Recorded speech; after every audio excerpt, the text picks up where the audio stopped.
Welcome to Funnel Reboot, the podcast that shares ideas on how to upgrade your lead generation. Here is your host, Glenn Schmeltzley. Welcome to Funnel Reboot. This is part of a series on how to structure a growth team. In particular, the marketing resources that generate sales leads. Now, every resourcing model along the in-house to outsource spectrum was covered in this four-part series, with each guest giving their take from their respective position as an internal or an external resource. Their views are here in these episodes, as well as in a webinar that is hosted by the agency behind this podcast, Marketing What's New. To hear the full panel's answer on which in-house or outsourced model is right for your company, you can go watch that recording on the Marketing What's New site. I'll include a link in the show notes, and it's ungated. Now, this episode's perspective is one of the professional in-house marketer. And as she shares her views on what it's like to be this embedded marketer, I want you to listen in for a few things. The size a company should be and the tools they should have in place before you bring on a full-time marketer. How an embedded marketer observes the day-to-day interactions of sales and support people, and how that gives them the ability to piece together what problem a prospect's dealing with, and how they will expect that by getting the help of your company and becoming your customer, they're solving it. She talks about how an in-house marketer takes on your company's culture and style of project management, and how they'll also need to know how risky they can be with experiments they do on your marketing as they try to find out what works. How long an in-house marketer stays around, and what to do when they're either promoted or they move on out of your company. So if you're a hiring manager or you know someone who's not a marketer but wants to have this function in-house, this episode's got a lot of great insights to listen to. So let's go listen and hear what she has to say. This episode is going to be about how to assemble a digital marketing team. And we'll be talking to people out there who are looking to weigh their options, and one of the options that they're looking at is hiring an in-house marketer.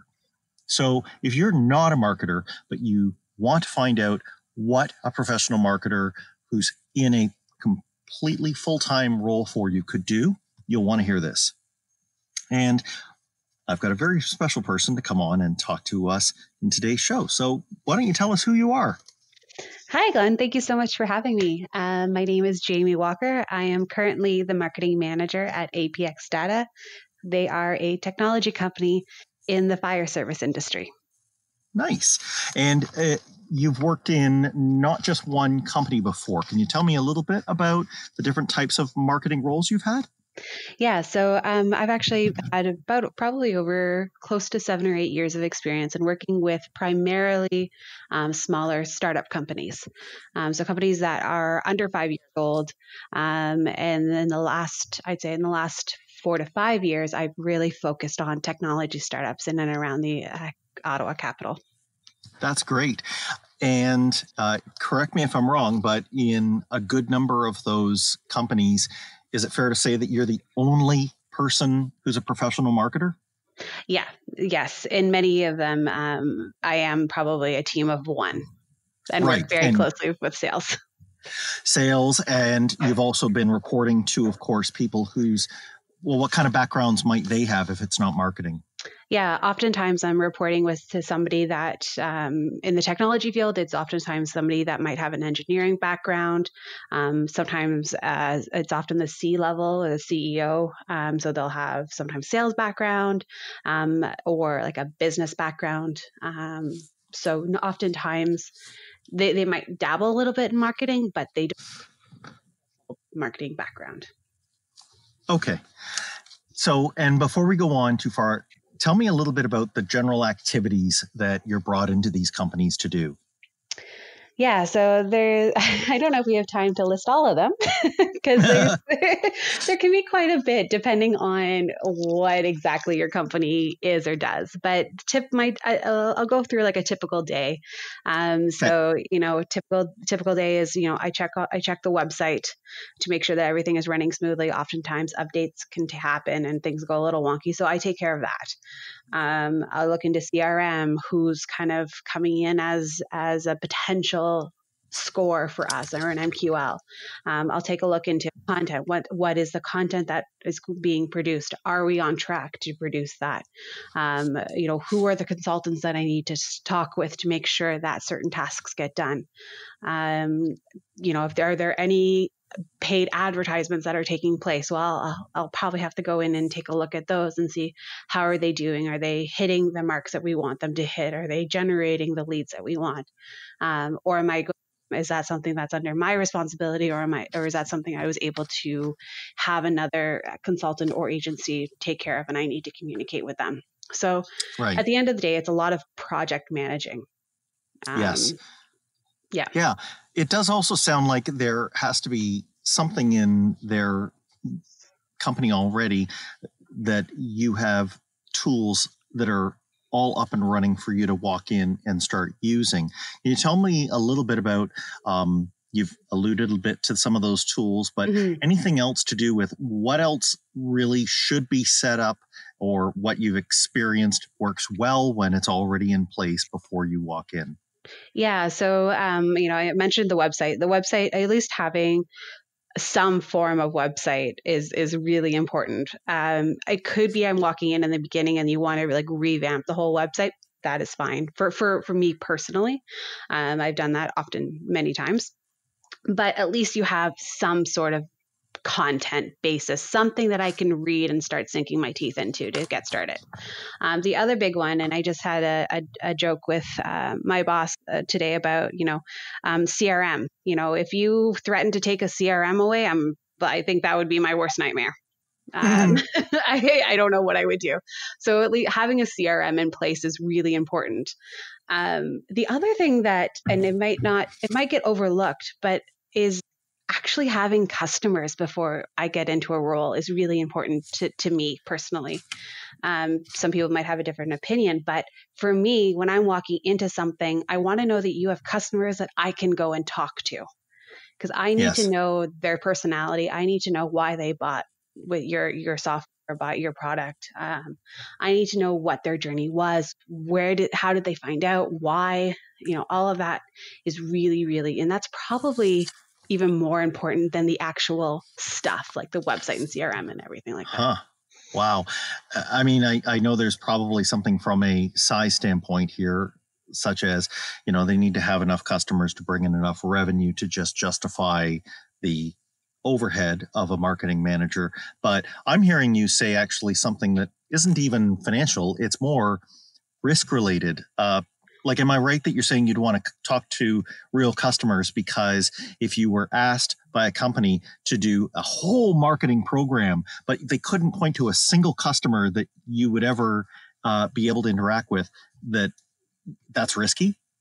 Absolutely. And I have to definitely say, by the time that a company is looking at a potential marketer or looking at somebody to potentially invest into a role like this, chances are you have at least 1 to 5 customers that this person could talk to. It's not a matter of like you need to have reoccurring revenue and a positive cash flow and all that other great stuff. There's many other ways that you can take a look at and how to make sure that you can support somebody like this. But for me, it's making sure that there's at least somebody I can talk to outside of the organization that has interacted with your product. Okay, I got it. And so I'm hearing, there's are we large enough? But I'm also hearing you say they should be asking, are we far enough along in getting traction that it makes sense to get a marketer now? Absolutely. Okay. So if I can this is a really hard one. This is the old curse of knowledge thing where you are you have some best in breed experience as a marketer and you live and breathe it every day. So it's very simple for you to talk to another marketer like me about marketing. But when you're trying to talk with somebody who doesn't really know what the function is, when you get nitty gritty about it, what do you try to do to maybe set them at ease? Or what advice would you have for a non-marketer who's worried that, if they start interviewing people, they're just going to hear, a ton of marketing speak and it's going to sound like Greek to them? Right. So the one thing that I always like to tell people is, a good marketer should be able to talk to you and make Greek make sense to you. Right. So, if the marketing potential person that you're talking to isn't able to break things down, or, if you give them a kind of a confused look and they're like, oh, well, if you're talking about Google ads and they're talking about your search ads and many people might not understand that speak, but then they break it down. They say, okay, when a potential prospect goes into Google and types in your type of product, are you popping up at the top of the screen? And where are you popping up? That breaking it down like that into real, tangible, real world experience, I think is really important. Yes, can't agree more. And what do you think they need to know about how, let's say, you're not necessarily coming in and just hooking everything up and it's going to work magically? I mean, what do you think they need to understand in terms of what might not work? Or, what kinds of things should they expect a marketer to do so that expectations are neither, down in the basement or sky high? Yeah, I think your marketer, you need to expect them to be able to have open communication about that. A marketer that should come in, you should come in and do experiments and run experiments and have a discussion with your management to say, okay, what level of experiments can I run? Is there a threshold of marketing spend and money that I'm allowed to share to use towards testing? Because in the beginning, that's what your goal should be. Your goal should be testing everything out as much as you possibly can to see what is going to work and what is going to stick. And that should actually be your second step. Your first step is to actually figure out your target market and have a conversation with them. Yes. Your buyers. But do you think that these can kind of work together? I mean, in the very early stages of a company, that kind of falls to the founders to do that. But if things are going well and they're trying to steer a company that's getting larger, they're probably finding they just don't have the hours in the day to keep that kind of high touch up with customers or with looking at those experiments. So are you saying that, the marketer is basically taking some of that off just for pure division of labor? So there's a bit of, the marketers will take away some of that, but there is still things that a marketer will pick up on when talking to your customer that you may not have.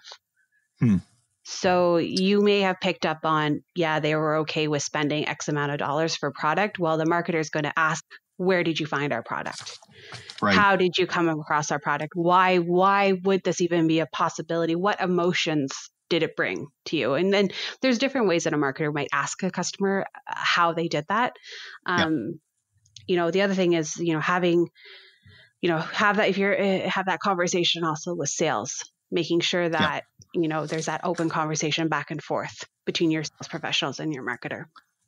Yeah. And you've mentioned sales here. I mean, I imagine it's worth saying that the relationship between a marketer and a sales team, between a marketer and whoever hired them, I think people need to look, currently, like 2020 when we're talking, and understand that things have changed from maybe a decade or two ago.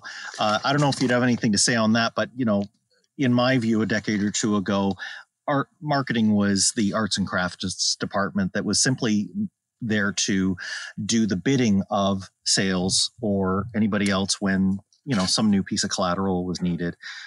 Do you think that those people, if a new marketer is coming in, do they need to maybe readjust how they imagine people are on a peer basis and maybe Absolutely. if the marketer is going to be a little more proactive.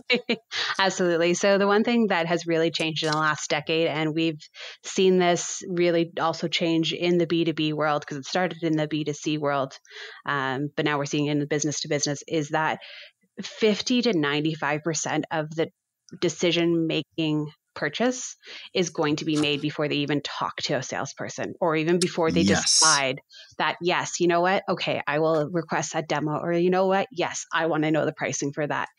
It like over 50% of that decision making is actually going to be made based on the content that they're consuming from your website, the content that they're reading on comparison sites, their friends and families and other coworkers or other industry professionals. What are they saying about your brand and your product?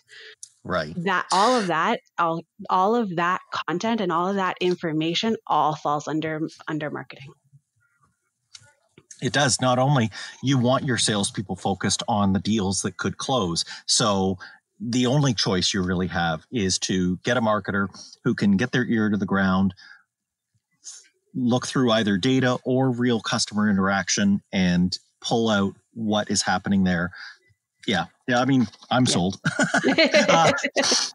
So before we leave, the last thing I want to touch on before we leave the kind of decision over how to go, let's talk for a second about the consultants and agencies out there. I want to know if just how you look at them. Is it adversarial, or do you see them as partners, or do you think that there's a time and place? Like, how do you see the choice of getting someone inside to do the things you've talked about versus going that way?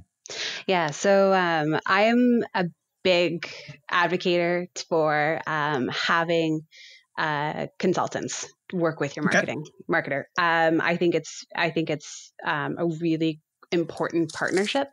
I think it's really, giving your marketer access to consultants or the option to look at their workload and say, okay, you know what, I can use this and offset this for somebody else to do, is only going to help them create that marketing machine and get it up running even faster. And that's what you want. Got it. And you said earlier, marketers do a lot of project management. So that is actually using them in their key strengths. Absolutely. So one thing I want to touch upon before we move forward is that I think a marketing person with in-house is actually going to take all of your content and everything that you're creating and making sure that it all fits a narrative. Everything that you create, what is the bottom line that you want to keep trying to hammer into your target market? That is what your in-house marketer is going to make sure that you do. And no matter who they can go out to outsource it to other consultants, whether it's, the writing, or it's managing the ads, or it's, something, you have somebody that is overlooking and making sure that that message is consistent. Yes. Cool. Well said. So let's imagine that a Jamie is sitting inside of one of these companies now. Different companies have different styles, different cadences when they do their check-ins, the way that they organize projects. Some use waterfall, some are more agile. Do you have any take on like what a marketer will do when they're put in those situations? What's it been like for you in the past when you've had to just roll with the punches of how different companies do things? Yeah. So I think as a marketing person, we're kind of trained to be able to pivot and change whatever needs to be done. So I think it's taking, regardless of what technology or what process that the company might have in place or what they need, you should be able to break it down to the fundamentals and pivot and just use that environment. So that's great. Yeah. I bet that applies to things like metrics too. What have you seen, and what do you think a good marketer should do when a company says to them, well, we like to track this number and that number?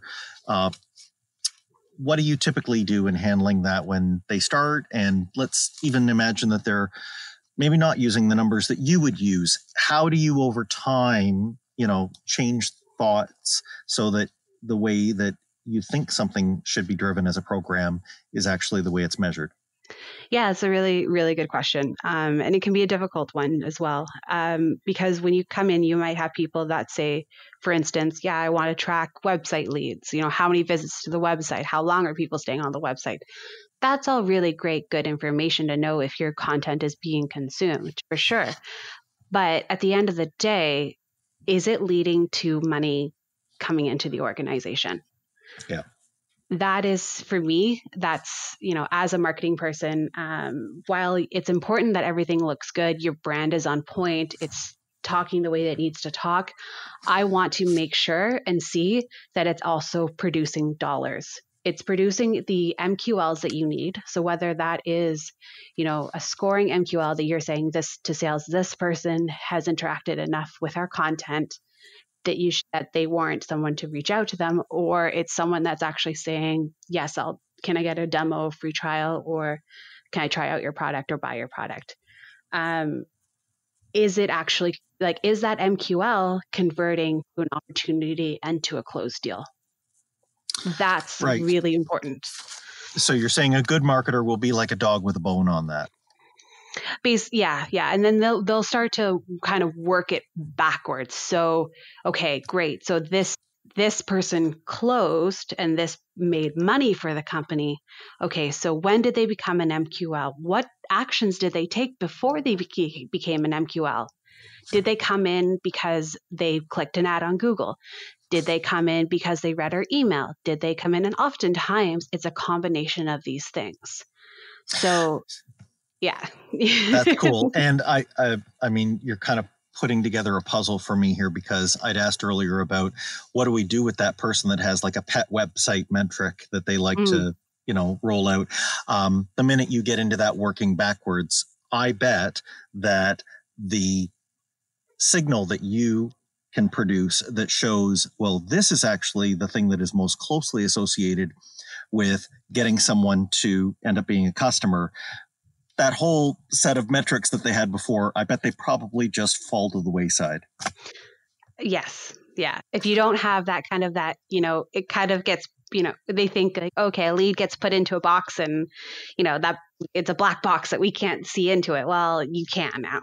You absolutely can, and you need to in order to understand where you should be putting your budget, your dollars. So cool. So I would say so far that we've, got a pretty positive picture. But Jamie, let's take a minute and maybe, look at this on a conservative level. Mm-hmm. Let's maybe imagine that we're a hiring manager. There's a couple things that we do have to reckon with.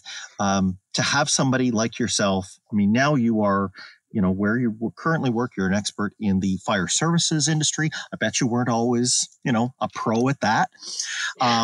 That kind of knowledge that takes time for somebody to build. So to be realistic, what do you think a hiring manager needs to have in their plan for ramping up someone who's going to be coming in full house and really immersing themselves in your industry and how your processes work?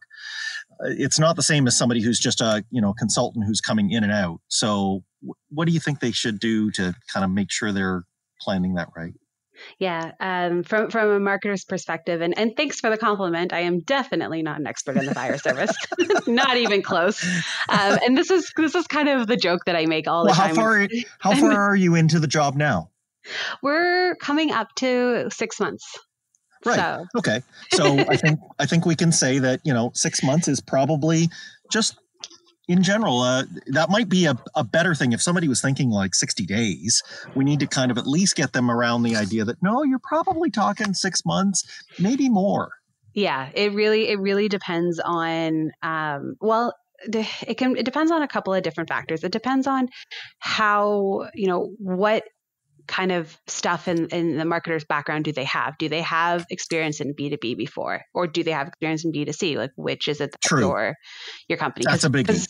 That is huge, because if they're almost they're two very different worlds. First of all. Yep. So the other thing that I would say, and this is what I always say when anytime that I come into an organization, and even now, I could be in an organization for years, and I would still look at the salespeople and the customer care center and I would say, okay, I'm not the expert in our customer and I'm not the expert in our industry. You are. But what I can say is that I am the expert in figuring out, how to talk to our target market with your help. Yes. Yeah. And those kind of deep insights, I think you'd make the argument that that's worth the ramp up time that you've got to wait. Absolutely. And you're going to, if you think about, you have one person who is in the office and, next to sales, next to the bullpen, who is going to be collecting all of that information that they're hearing all around them. And they're going to be there, 40 hours, 50 hours a week, whatever your schedule is. They're going to be immersed in your product and in your company. That is worth, to me, that is worth a lot more and it's a lot of value in that person than if you were to take all of that work and outsource it. Yes. I can imagine somebody listening to this also, however, asking about all of that information and knowledge that they gather. Is it going to walk out the door with them on the day that they decide that they no longer want to be there? Mm-hmm. So what can you tell me, a person who's an in-house marketer should do, or maybe what processes should be there so that the person who's got that worry is put at ease about that?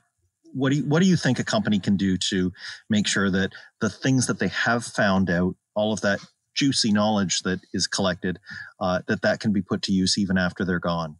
Absolutely. So a good marketer is going to want to create, write down processes. They're going to want to create workflows. They're going to want to make sure that the CRM is tracking things properly, and all of that stuff is made easily available now with technology.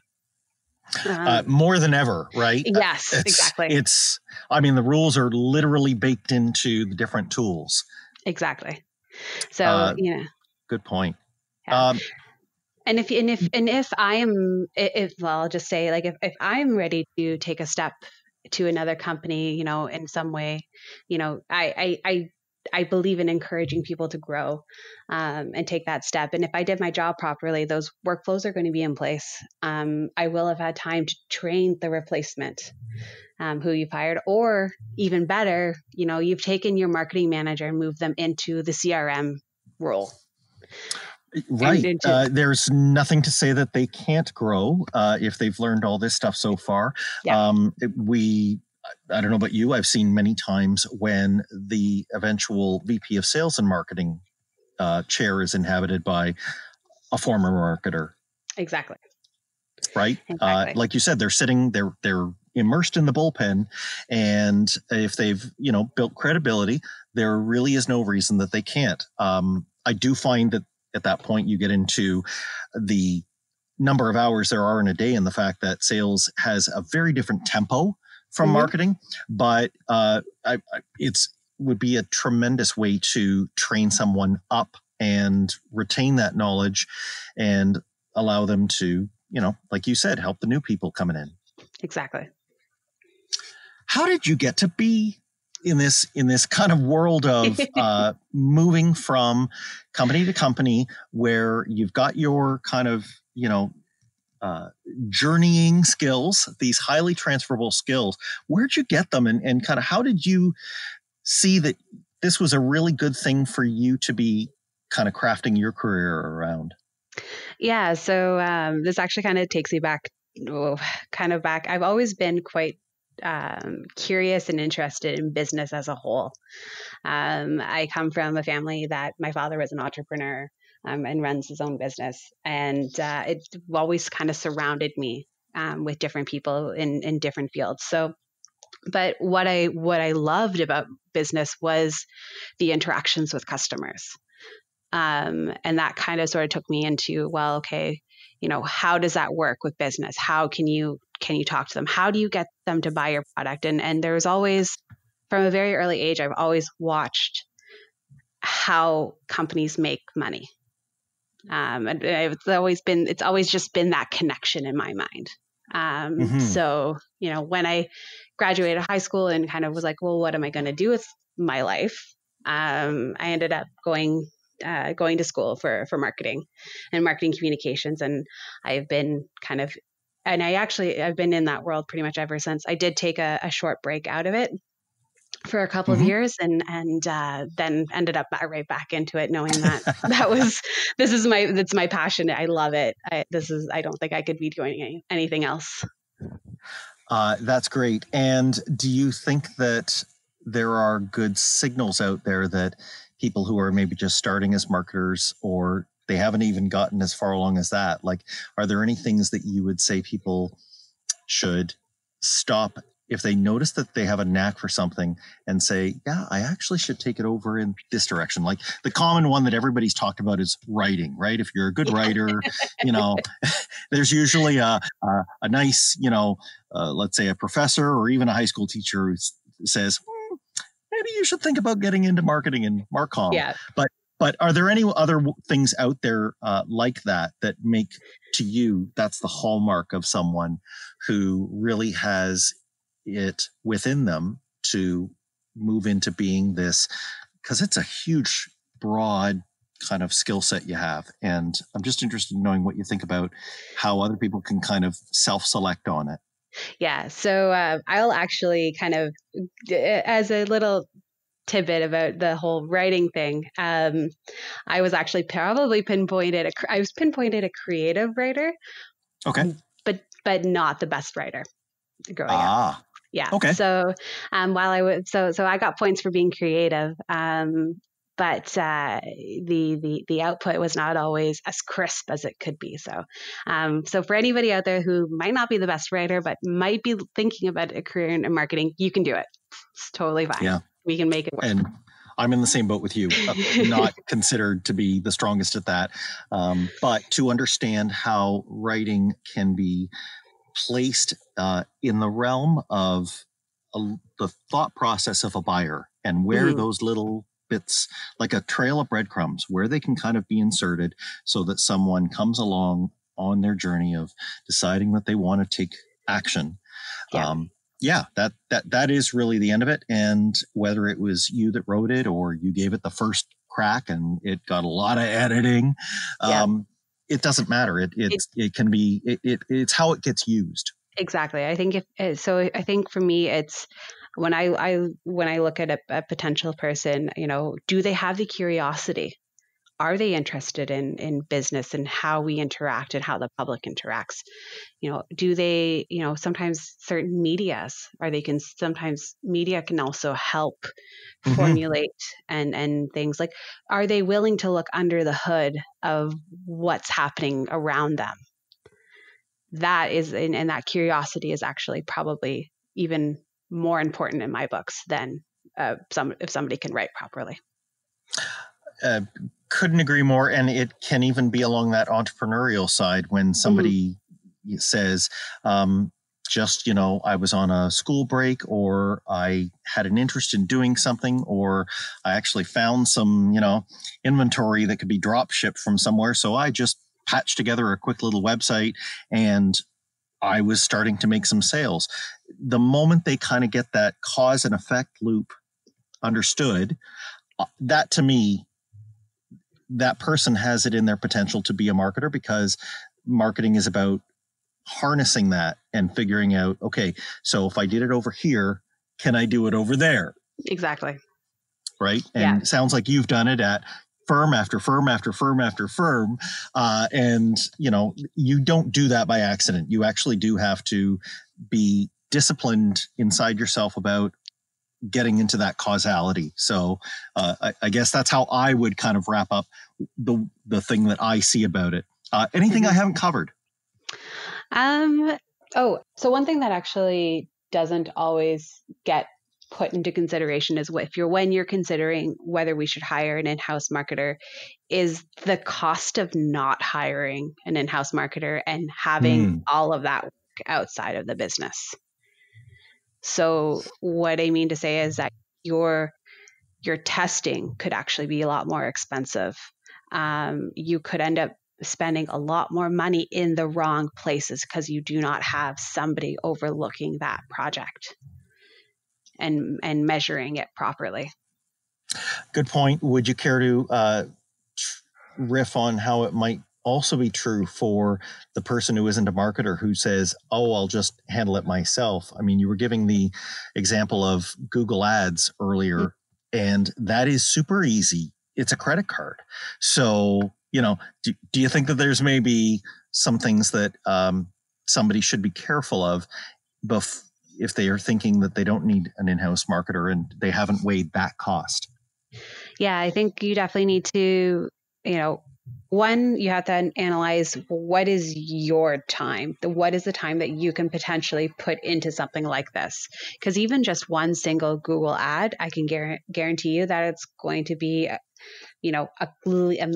couple of hours of work at a minimum. But don't forget, that's because you have your unique selling point in place. You have your driver points and the key things that you want to make sure that are in that ad. And did you know that you have to do it within a restricted amount of words? Chances are by the time you get to that, if you didn't already have all of that, your ad's not going to be successful. It may not be successful, but as I remember from one VP that did it and set it up on a lunch hour and then actually forgot about the campaign, sure, it might not be successful, but that doesn't mean that they don't run the ads and charge you for them. And in the case that I saw, they got a pretty unpleasant surprise with their bill because they, as I said, they just got busy doing other things. And that is a cost. When people are doing many roles and they don't have time for marketing, it actually, this is what you don't know can hurt you. Yeah, exactly. The other thing is that if you, the cost of actually hiring somebody as a marketer that might be too junior. I'm all for giving experience to people and how do you get experience if you're not given it? But even that can be quite expensive too. But that all falls into analyzing where you are as a business and what are your needs. Very well put. And you've got to, I guess that's where it all comes back, is you've got to see which stage your company is at and what the type of fit is, just like you would with any serious role that you're staffing or that you're going to be using some resource for. It's got to be something that is kind of the right shoe size for you with your level of growth right now. Yeah, exactly. Jamie, where can people get a hold of you if they want to reach out, say hi, just find out more about you? Yeah, I think probably the best way to reach out to me is actually on LinkedIn. So if you look up Jamie Walker, you'll be able to find me on LinkedIn. I am in the Ottawa area. Fantastic. Jamie, thanks so much for coming on the show. Thank you for having me, Glenn. Thanks for listening. Follow the show on Twitter @Funnel Reboot. If you like what you have heard today, please consider leaving a review wherever you get your podcasts.